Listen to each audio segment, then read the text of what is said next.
திண்டுக்கல் மாவட்டம் ஒட்டஞ்சத்திரம் தொகுதிக்கு உட்பட்டது சத்திரப்பட்டி பகுதியில் வசித்து வருபவர் செந்தில்குமார். செந்தில்குமார் நிதி நிறுவனம் நடத்தி வருகிறார். இவர் தமிழகம் மட்டுமல்லாமல் ஆந்திரா, கர்நாடகா, கேரளா உள்ளிட்ட பல்வேறு மாநிலங்களில் 10க்கும் மேற்பட்ட மாநிலங்களில் நிதி நிறுவனம் நடத்தி வருவதாகவும், அதே போல் ஏலச்சீட்டுகளும் சுமார் 10 லட்சம் முதல் 10 கோடி வரை ஏலச்சீட்டுகளும் நடத்தி வருவதாக கூறப்படுகிறது.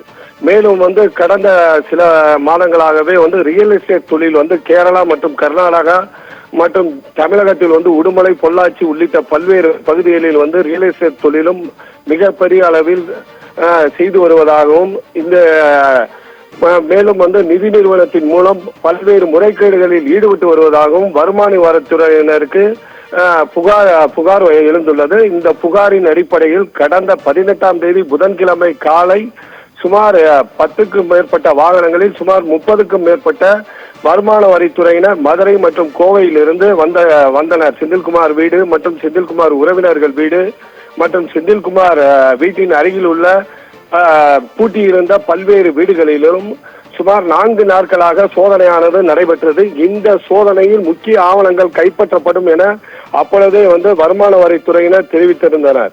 தொடர்ந்து சோதனையானது 4 நாட்கள் நடைபெற்ற நிலையில் தற்போது சோதனை முடிவடைந்து வருமான வரித்துறையினர் முக்கிய ஆவணங்களை எடுத்துள்ளனர். அதே போல் குறிப்பிட்ட வீடுகள் பூட்டப்பட்டு அந்த பூட்டுகளையும் உடைத்து அதிலிருந்தும் ஆவணங்கள் எடுத்து செந்தில்குமாரிடம் விசாரணையும் நடைபெற்றது.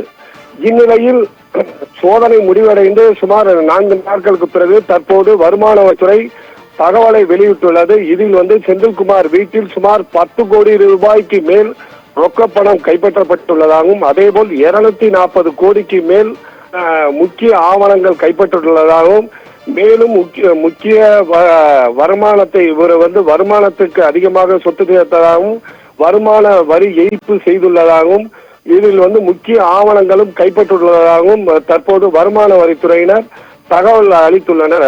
ஆபிரகாம், தகவலுக்கு நன்றி நாட்டாயன்.